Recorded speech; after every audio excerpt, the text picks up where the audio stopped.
Hey, everybody.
Okie dokie. Looks like everyone is here right now, so well, we have a quorum anyway. Not everybody on the committee. Um, so yeah, we can go ahead and get started. Clark, I always forget when we're on Zoom, we have to call the roll or not, or can we just go? Because the meeting is on Zoom, you do have to call the roll. All right. We will have a meeting of the Resident Services and Public Engagement Committee meeting. Mr. Clerk, when you're ready, please call the roll. Hold on just a second, please. I got to let Counselor Callahan in. Hang on just a quick second. Uh, Looks like Okay, here comes the roll call. Counselor Callahan, Present. Counselor Lazaro, Present. Counselor Scarpelli. I don't see Counselor Scarpelli. Counselor Singh, Present. Chair Lemming. present. Four present, one absent. Meeting is called to order. The first thing we're gonna do is try to knock out this newsletter, which was so graciously drafted by Counselor Lazaro. Thank you very much for pulling up all of those links. I'm just There going were to, so many links. well, yeah, especially during budget season. I mean, it I was did some so, really fun creative linking there. Especially with it felt like it wasn't necessary to have a new bullet point for every single board and commission. So I just linked where it says every link, board link, and link commission link is like for each of the boards and commissions. So I tried to like make it a little bit less painful to read, just a little bit more readable that way. So I mean, yeah, see there it is. All of Medford's boards and commissions. um, that was fun, but it was painstaking. Anyway, yeah, take a look, let me know. yep. So basically, the only edits that I made to this draft, and this is the formatted version, were I added the Memorial Day resolution and yeah, tracking those suspended resolutions is always a little. Oh, thank you. I missed those. Yes, they weren't on the website. Oh yeah, no, that's I've done that multiple times before. The resolutions under suspension are hard to keep track of. I added what we're doing today. So assuming that we do get done with these two things, might as well just throw that on retroactively. I added yesterday's meeting, saying we hosted facilities manager Paul Ryhe to offer an update to the city council regarding the estimated cost of repairing and maintaining all city-owned facilities in the future. Um, and let's see, what else did I? Just a quick point of information, Chair Lemming, if I Yep. may. His name is pronounced Paul Riggy. Shoot. Well, there aren't that many people in this meeting to catch my. For the future. So, but I'm sure that my pronunciation will be correct over text in this newsletter. And I also added just an extra link to the Planning and Permitting Committee because this other corridors business was discussed on both May 14th and May 28th. Counselor Singh. Oh, you can go through your stuff first. Oh. Well, I think I'm just trying to look and remember, but I think I want to say that that was about it. Just those couple of those extra meetings. Yeah, just a few details that were missed. But overall, yeah, this was a pretty, it was a good job. So yeah, feel free to bring up what you'd whatever was on your mind. Yeah. For the HRC ordinance, I would probably just mention that it like empowers the HRC to do more somehow. Like I think it's kind of ineffective, like to make it more effective, but maybe I mean if you can I can you oh, okay. There we go. It's line 204, right? Yep. Approve for first reading the governance ordinance for HRC. Maybe instead of which will make it run, like to make it to empower it to run like more effectively to and respond to new challenges. I don't know, something like that. On May 13th, after much review in committee, we approved for first reading the governing ordinance from Medford's Human Rights Commission to empower it to run more effectively and respond to new challenges.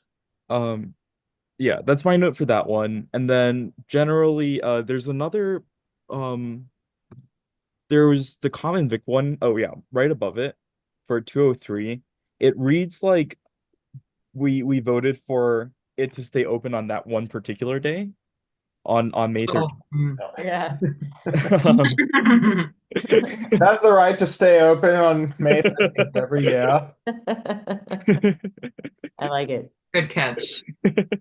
And then just generally, I don't know if veterans is capitalized Not until 1 a.m. forever though, like on every day. Oh yeah, do we know which? I actually think we approved them to stay open until, well, this is actually something that is going to come up a lot more for us. We are, all of our businesses, we're aligning them with their common victualers license, and their liquor licenses are often misaligned. So we're bringing them into alignment. And sometimes their liquor licenses say they can stay open later than their convicts do. So I think what we did for the establishment was we told them that they can stay open until 1 a.m. They don't always do it. This is what kind of happens with many restaurants, is they have the capacity to stay open later, and But I thought it was on weekends. I didn't think it was during the week. I don't remember, but usually that's possible. yeah. I think the way that the licenses work, I can't remember. I had a meeting about this with a couple of people from City Hall about how a lot of people's approvals say that they actually can stay open until 1, and then they have this other approval that says they can't. And it's actually whatever's latest is the thing that it applies to. It's something we're working on getting aligned. All of that being said, I don't remember specifically what it was, except that they were asking to stay open until 1. We approved it. I don't remember the details. It's like, I only mention it because this Yeah. is the kind of thing, like restaurants staying open until 1 is the kind of thing that occasionally some residents are not happy about. So I know they're kind of apart. They're not in a residential area, so it's probably fine. but, They are in the first floor of a building where people live, so I mean it is to some degree residential over there. they are? I we- didn't realize that was mixed use there. It is, yeah, I think so. Let me pull up the agenda and look at what the paperwork says actually. Counselor's saying, well, oh, you put your hand down. Okay. Yeah, I think I covered everything I wanted to say. The other thing was just I think we're choosing to capitalize veterans generally. I don't know if that's common use, but yeah. Uh, I'm fine to defer to yeah. whatever amount. Yeah, okay. it's not that important. Well, we should have it be correct based on. Yeah, I think it's I Are we think using it's totally Chicago or okay. APA? My impression of this was that if we're like referring to the veterans office, I mean, yeah, we can. That's fine. Sure. Okay, I have the piece from the packet. It's every day.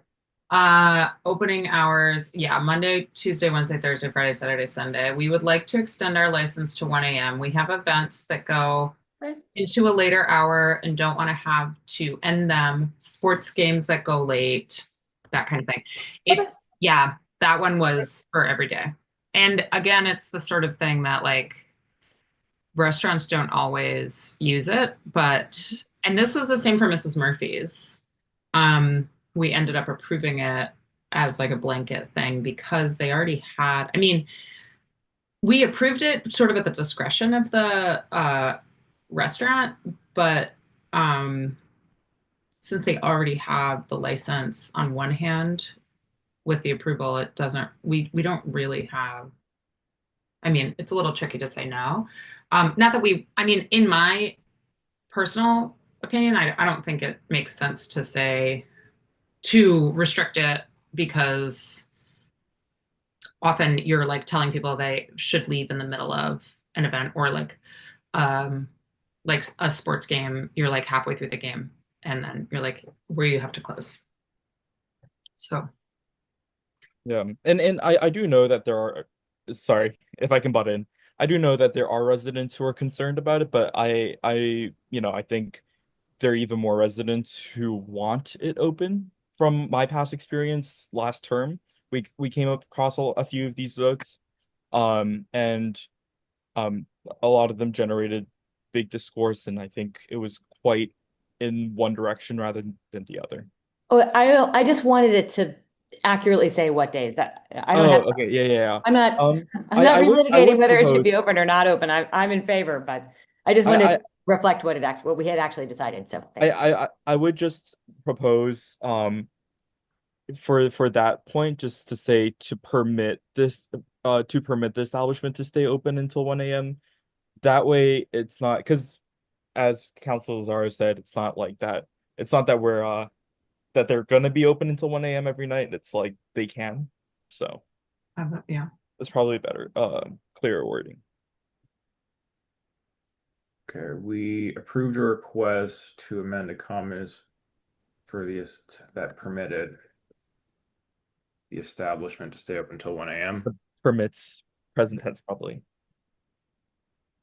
Quit correcting my grammar, law school boy. No, sorry. Yeah, and while that discussion was happening, I also noticed that there was one item under general business that was probably should have been under public health and community safety, the CCOPS. Oh yeah, that I wasn't sure, but yeah, we can move that Okay. because we did it in a regular meeting. I wasn't sure where to put it. Yeah, that's always kind of troublesome because like They do eventually move to those, right? that was a public health and The thing about it is that the police report started in public health and community safety, but the other portions of it, like the parking department's report, was never in public health and community safety. That was straight into a committee of the whole. And there are some other parts of it that are all the surveillance reporting that was never in public health community safety. I just feel like general business is too big, and I like to. Right, just for visuals. It's Yeah. just the newsletter. Who cares? No offense. It's our beautiful newsletter, which I love. Yes. Okay, it's okay, so you still obviously have to like extract YouTube links, but other than that, is anybody okay with what's written here so far? Mm-hmm. Mhm. Yeah, motion to approve approve this and publish and circulate it. Do we have- Okay. Mm-hmm. Wait, Emily, did you second that? Counselor Lazaro? Great. On the motion of Counselor saying to approve, second by Counselor Lazaro, Mr. Clerk, please call the roll.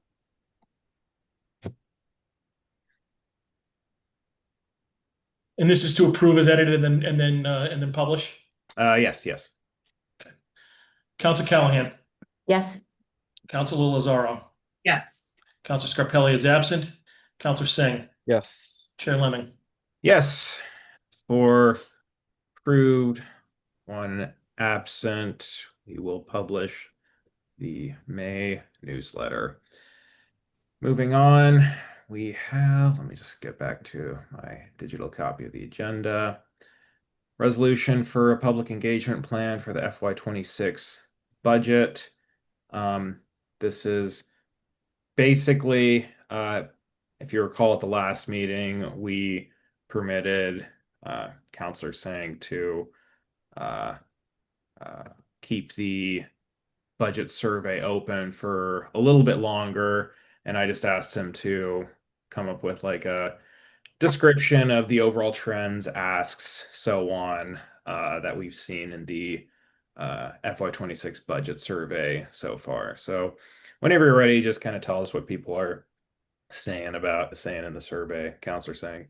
Yeah, I didn't have time this time to make a fancy PowerPoint, but I did put things in a Word doc, so I figured I'll just share the screen with you guys. I will end up reading from it a little bit, but we can move it faster that way. Cool. So we got 110 responses, which is decent. And these responses, I wanted to start with the demographic data just to frame like our sense of what kinds of people are engaging with it. Of course, we always see that with anything with city government, anything with political participation, really, it most reflects the people who are best able to engage with city, with politics. And so I think it's important to look at the demographic data first. So this survey, it skews female. We did get a decent representation from across the city, maybe a little bit less from East Medford. But we, compared to my last version of the survey, this is a bigger, a more diverse spread in terms of neighborhood representation in term responding to the survey. We also see that the survey is it's disproportionately high income. So that's something to keep in mind when we review the results of this survey as well. And it very much heavily skews towards homeowners. The current, according to the census estimates, the current spread of homeowner versus renter in the city is 53% homeowner, 47% renter. So this is a very, very big skew. And the median age in the city, I believe, is around 35 years old. So this very much skews older as well. And so that's another thing to keep in mind. I couldn't find any clear numbers of parents, like percentages of parents in the city, according to the census. So this is just for us to know. So it ended up being around 54% saying that they didn't have kids under the age of 18, 42% saying that they did. Again, very expectedly it skews white as well, although we did do better with getting Asian American responses than last time. And I actually will say, compared to my last survey, there are more people in their 20s answering as well, but it's still, a lot less than the actual proportion in the city. And it's very English speaking. That's the other thing. I forget what the census estimates are, but it very much skews towards English speakers. So, um, with the kind of caveat that we shouldn't treat this as a poll, um, there are kind of common themes that came up in a lot of the responses. So, depending on how you cut it, schools and education was the most mentioned kind of topic when it came to the short-term needs question. But if you combine the different kind of infrastructure questions into a bigger infrastructure thing, Sorry, could you repeat how many responses total we got? Sorry to interrupt. 110. Thank you. So almost half of the responses mentioned schools and education. And almost half mentioned some form of infrastructure, DPW, street, sidewalk as well. These numbers aren't, so this is 40, this is saying 46 responses mentioned schools and education. It's not saying that like, oh, like it, it's not, if you add up the number of responses, it's going to add up to more than 110 because some responses mentioned more than one category. And yeah, the DPW question really depends on how you cut it. So, I should update this. This should read 46. So we basically got even number of responses talking about schools and education, and an even number of responses talking about streets and sidewalks. And these were the two that really dominated the short-term needs section. When it came to schools, the focus was on Medford Public Schools and just getting adequate staffing, adequate funding for the schools, but there were a number of residents who brought up after-school care as well. When it came to streets and sidewalks, I think the heavy emphasis was on improving road conditions, cracked streets and sidewalks, potholes, stuff like that. But there was actually a lot of talk, comments about crosswalk safety, safer pedestrian infrastructure, cycling infrastructure as well. And then there were 5 responses. That's why I changed it from 41 to 46. There are 5 responses that talked about DPW funding more generally. I think it's fair to infer that it's about streets and sidewalks, but they talked about getting more funding for staffing in the office, and better responsiveness there.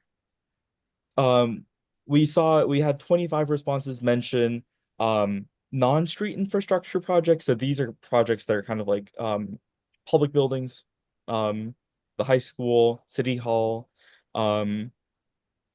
We got 21 responses talking about affordable housing and development, particularly asking for more help for renters and kind of more just spending more money on housing as well. And then this is a very new jump, is there are 16 responses that explicitly mentioned more support for vulnerable low-income immigrant residents, particularly putting it in the frame of what the federal government is doing. When I did the survey 2 years ago, that was only mentioned by 3 or 4 people with a bigger sample size. And so this is a really, really big change from 2 years ago. And then some other frequently mentioned priorities, transportation, 14 responses. That was kind of more focused on public transit. So safer cycling routes, better bus service, better MBTA access, blue bike expansion. Public safety, 13 responses, but this one, public safety, is kind of a big bucket to put this in. It's not just about police. And honestly, there were responses that cut both ways, some asking for more police funding and a pretty much equal amount asking for cuts to police funding. But there were also calls. I think a lot of it didn't talk explicitly in the frame of police. A lot of it was about fire, EMS, and just helping vulnerable populations in the city. We got 13 responses mentioning funding for the library, asking for full funding, 4 responses about trees, floods, like climate issues, and then there were 5 responses about losing federal funding and concerns about patching those holes. Before I move on to the things that are statistically significant, I see Councilor Lazaro has her hand, and I don't know if you Yep, want. Counselor Lazaro, feel free to ask your question. I just wanted to highlight how interesting it is that our two override issues are the two things that people, I mean, the things that passed in the overrides are the two things that people were most commonly mentioning, that the schools and the streets. And, even though they passed, they're still like, and we have more funding for them, there's still something that people think about a lot as something that we are still in need of more attention for. I just wanted to highlight it. No, and that's an excellent point. It is what the majority of Medford, we know for sure, cares about.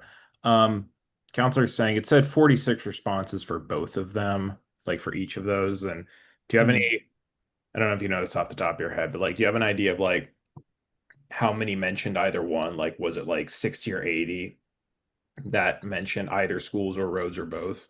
Oh, I don't have that number right now. I could probably get it, but yeah.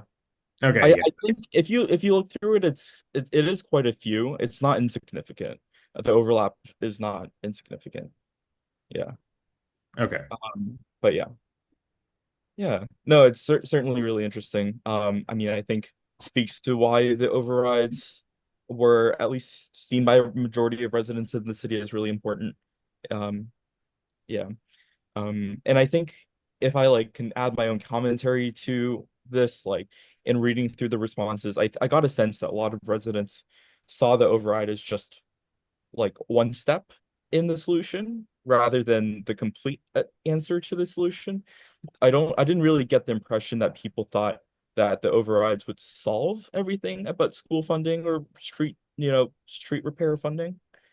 Um, Rather that they kind of just saw it as like, okay, this is what we need right now before we kind of either develop a more long-term plan or come back to the voters in the future. And there are a lot of like as this came up especially with the schools, a lot of responses were kind of about um we know that we have good funding this year for the schools, but we need to make sure that we maintain this going forward. Um and so that was a decent like chunk of responses focusing on that. I also thought it was really interesting to see what was statistically significant.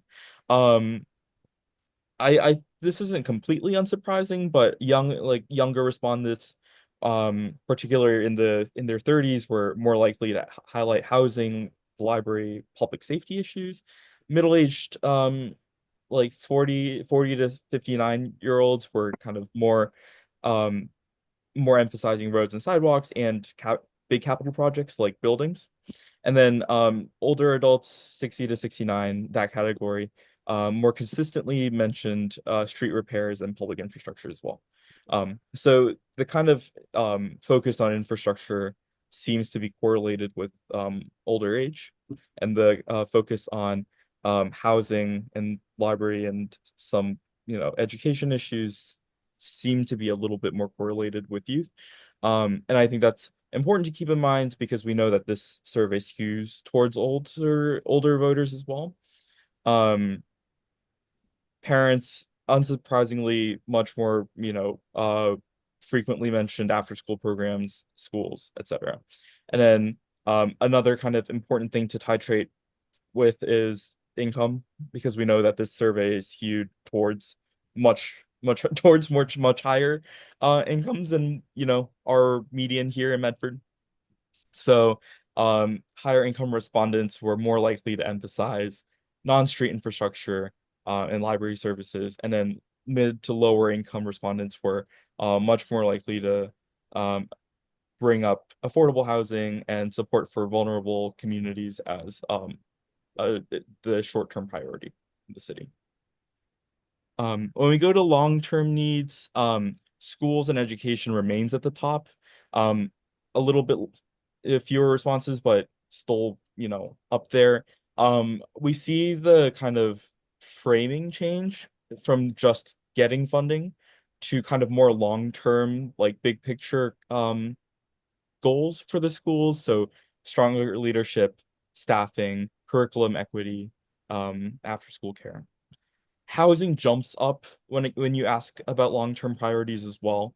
It jumps up to 31 responses, becomes the second most frequently mentioned topic. There was a lot of calls for proactive zoning reform, so more aggressive zoning reform, funding for the Affordable Housing Trust, and tenant protections. Non-street infrastructure, so this is like, again, like buildings, 30 responses, which is also quite significant. And there is the water and sewer system as well. And then there was also like people linked this to climate. So they're asking for like when it came to the sewer system, there were a few responses that linked it to flooding. When it came to buildings, a lot of people linked it to emissions as well. Economic development becomes a lot more mentioned as well. There were kind of a few different ways of going about it, but I think residents were really focused on business development, supporting small businesses, supporting kind of the aesthetics or improving the aesthetics of the square or of Medford Square and our like smaller squares as well. And then also bringing up the idea of placemaking and community building through like economic development and redesigning our squares. Climate also becomes much more mentioned. So again, a lot of this is about trees and heat islands, but generally kind of climate becomes a lot more mentioned. And then roads and sidewalks, still very frequently mentioned, drops a lot in kind of dimensions. But the difference with the old responses is that these responses focus more on long-term strategy and proactive maintenance rather than just potholes. And then there are more mentions here for that kind of talked about complete streets. And then statistically significant demographic patterns, younger residents were more likely to mention housing, climate, economic development. Older residents were more likely to mention infrastructure and infrastructure in general. And we actually didn't see that many statistically significant differences with this question when it came to income, like in the other, like the short-term priorities question. And then this is just so you guys can see things that were raised a lot more under this kind of framing. Economic development, climate, housing. That was these three in particular. I think people see these as long-term priorities. And then when it came to like the question about what new programs and services Medford should fund, there are quite a lot of responses about U13 programs. So some of it was like in the frame of after school care, some of it was in the frame of teen centers, job programs, volunteer enrichment opportunities, and mental health. The framing of mental health. We also got a lot of mentions of city services. Some of them went into more detail. Some of the comments went into more detail than others. When they went into details, I think things that came up were code enforcement, housing inspection, customer service, communication, and focusing on kind of like permitting reforms, internal reforms that we can make due to make City Hall more efficient. Public transportation and mobility also is frequently mentioned under this as well. Public transit, cycling infrastructure, multimodal planning, and then shuttles. I know there's like a transportation task force out there right now working on the shuttle idea as well, because the federal funding is going to change for it. Economic development, people kind of there's some appetite for us to look into new programs when it comes to incentivizing economic development and storefronts, tackling vacancies, and then also increasing mixed use in our city. Housing support as well, housing navigation, stabilization programs, eviction support, homelessness prevention and outreach. These were things that residents wanted us to do more, and to create more programs about. And then new programs related to climate, 5 people mentioned that. Very similar to what I mentioned before already. Infrastructure, roads as well, also very similar to what I mentioned before. The only kind of new things coming in here. Curb ramps came up, private way improvements, which we know is a really tricky issue, but a lot of, given that I think 36% of our roads are private ways, I know it is a really important issue in the city. And then recreation and like funding for like more culture and recreation programming through the library. There were 6 responses about that. And then there were responses that mentioned mental health programs and equity and access programs. This question had a lot fewer responses. These were optional questions. But younger residents were a lot more statistically likely to propose new programming. And then there's some miscellaneous ideas that came up that didn't really fit neatly into any of the categories. Participatory budgeting, third spaces, and leveraging our relationships with nonprofits.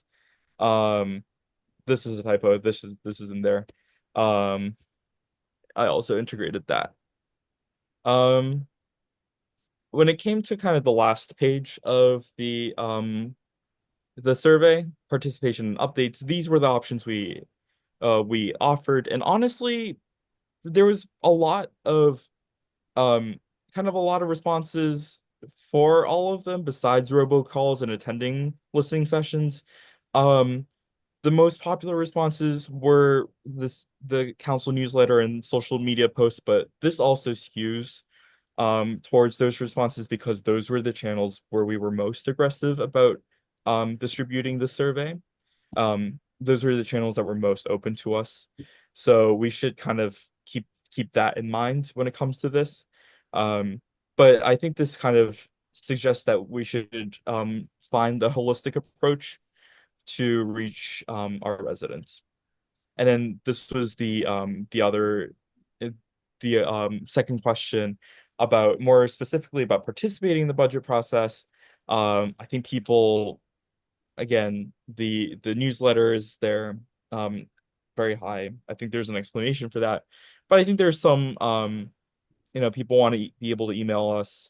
That was very, very common as a response. And then there is interest in a special budget related Zoom meeting, more listening sessions and town halls.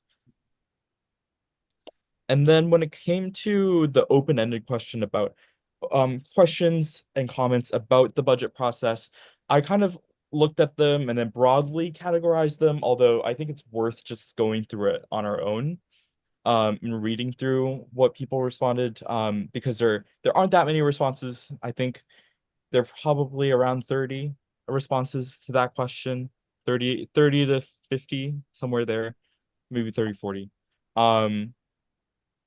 But broadly, I think there's 6 buckets. How people want to know how the budget process is structured and decided. They want to know where the money's going and how we track it. And how we explain that. They want to know how residents want to know how they can participate meaningfully. They want to know who is being included in the process and who is being left out.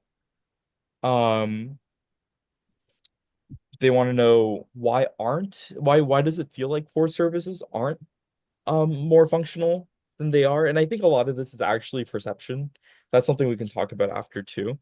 And then people want to know if we are addressing urgent and long-term needs and how we keep track of stuff like that. Um, and this is the last page, the last part of it. I think these questions go to talking about like communicating better about things that we already are doing as a city and especially as a city council. A lot of what residents raised are covered in the zoning reform process. A lot of it is in the Medford Square revitalization plan, the RFP that is being proposed. But I think more work has to be done to let residents know about that a lot of their ideas are in there.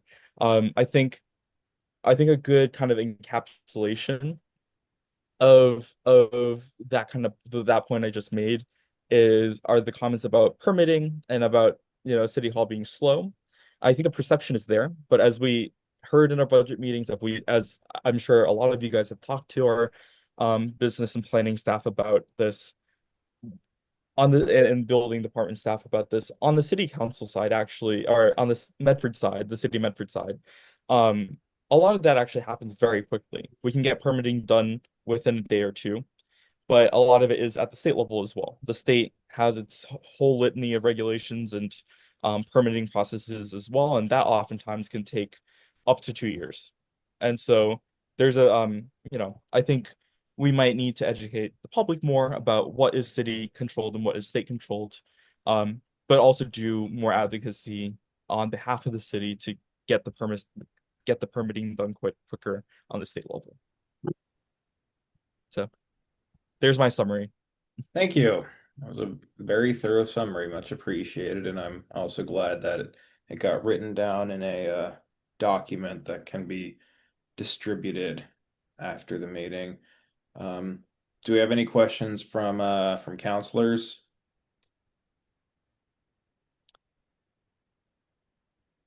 Yep, Council Lazaro.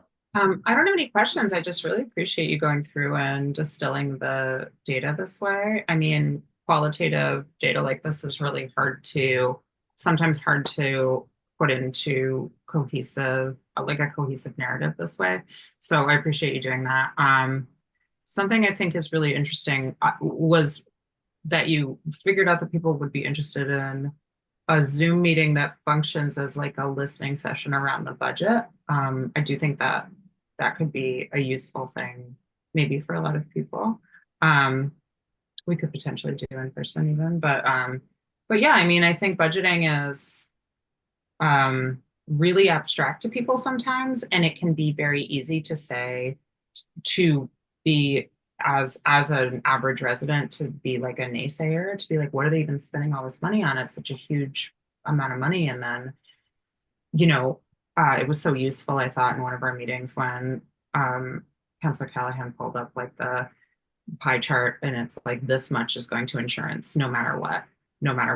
This much is going to paying off the bonds and, the interest on our loans.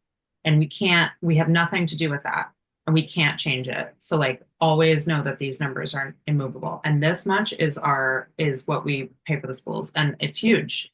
There's there's fire, there's police. These are huge amounts of money, and we wouldn't want to make those lower, because then we really are putting our city at risk. So like, these things but I think those conversations, I think most people, when they heard them, they would be like, oh yeah, absolutely, super reasonable. And the more you have those conversations openly and transparently, the better people understand things. And like, this is how you have a transparent government, and people being interested in that is really good, I think. So it's nice to have that all laid out for us. So really useful data. Thank you for sharing it. Thank you for putting it forward for us. Do we have any comments from members of the public? If anybody would like to ask any questions on Zoom, feel free to raise your hand. See 2 members of the public there. This is one of the more informal committees, so. All right, well, seeing none, just like to once again express my appreciation for all the work that you clearly put into this, Counselor Sang. I'm also generally, generally happy that the demographics seems to have gotten like a slightly less biased in terms of its demographics from last year. So, I think that's good that progress is being made on that end of things. Cool. So, do we need a motion to keep the paper in committee or a motion to release the survey report? Something like that. I guess we can do a motion to distribute the survey. Well, should we? I guess it makes sense to distribute it to counselors, and then counselors can see what they want to do with the data. Okay. And then so I guess motion to distribute to counselors. We could keep the paper in committee. This is the last big thing related to it, but we could, unless we hold a Zoom meeting as a committee. But I think that's a question for counselors, whether we should do it as maybe two counselors do it, or we do a committee listings, like Zoom listening session. We also don't. Yeah.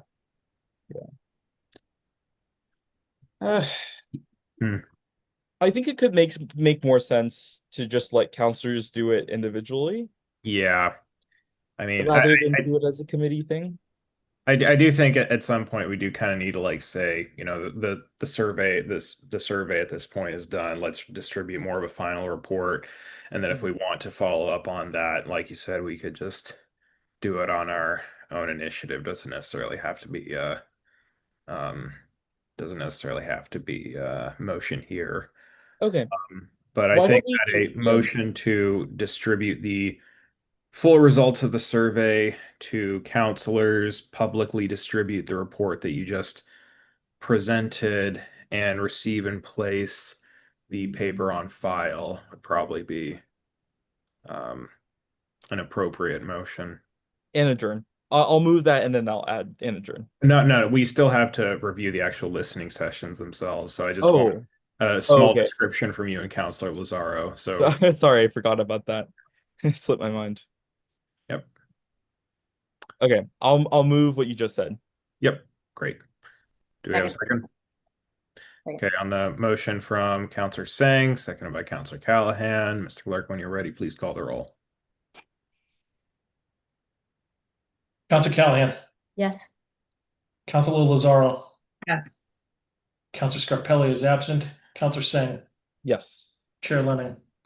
Yes, for affirmative, one absent, the motion passes. And the very last is an update on our listening session. So I understand that Counselors Lazaro and Sang had a listening session recently at the Senior Center. So just an update on how that went. Any interesting topics came up, how the vibe was, whichever of you would like to go. A quick vibe check. It was great. We had a really productive session. We heard from a lot of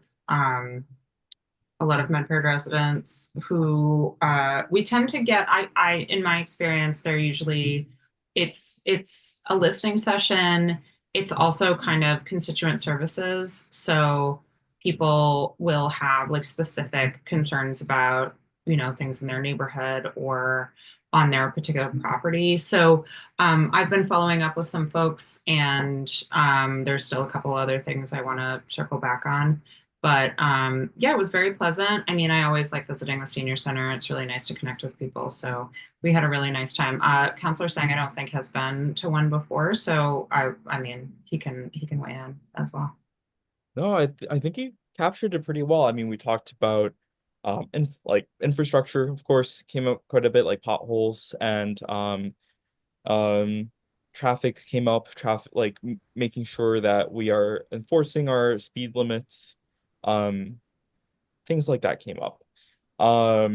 We had some general conversation about the override funds, especially when it came to infrastructure, but I think Counselor Lazaro pretty much captured it, a lot of it. A lot of it was constituent service based, I think. Just very focused on, like certain things that have come up with residents, and then helping link them to the people who can get that solved for them. Yeah. I'm Being curious. people in City Hall who can provide services, because I mean, the thing about City Council is that we are happy to connect people with the services that they can access, but we don't provide really any services. We really just can let people know where they can access services. So that's a lot of what we do. Oh, some residents did bring up that they find it hard to know how to access the like phone numbers and emails. So I think that's something for us to think about, especially for residents that don't have computers or don't have ready access to computers. That was on my list. Councillor Singh had an idea to have a one-pager of like frequently referred to phone numbers in City Hall, people that you would want to be able to give contact info at listening sessions. Person to call at DPW, person to call at like maybe housing access, maybe Medford Housing Authority, that kind of thing. Just like a list of people that you would want to make a phone call to with phone numbers. It's a good idea, especially for, I think serving people who don't have computer access quite to the same degree that most do is definitely a good initiative. Out of curiosity, was that like I noticed when I went to the listening session that some residents were, it was a little bit like a public meeting almost, and some residents were like afraid to speak up. So there was a thing, and I think Councilor Callahan went through this as well, where a few residents would like approach us after and sort of ask questions in private. Did the same thing sort of happen, or was there more of were people more like willing to, I see the sunlight. Were people more sort of like willing to just like say what was on their mind openly? They seemed fairly comfortable at this one. Yeah. We had a couple of people who always, I mean, there's a couple of people that always get us started, but everybody seemed pretty comfortable jumping in at this particular one. There's always a different energy, but everybody seemed pretty comfortable. Okay. All right, cool. Well, thank you all for the update. Is there any other questions from counselors or members of the public? Do we have a motion to keep the paper in committee, or Councilor Callahan? I was Oh gonna yeah, make. motion to keep the paper in committee and adjourn. That's it. Second. On the motion by Councilor Callahan, second by Councilor Sang. Mr. Clerk, when you're ready, please call the roll.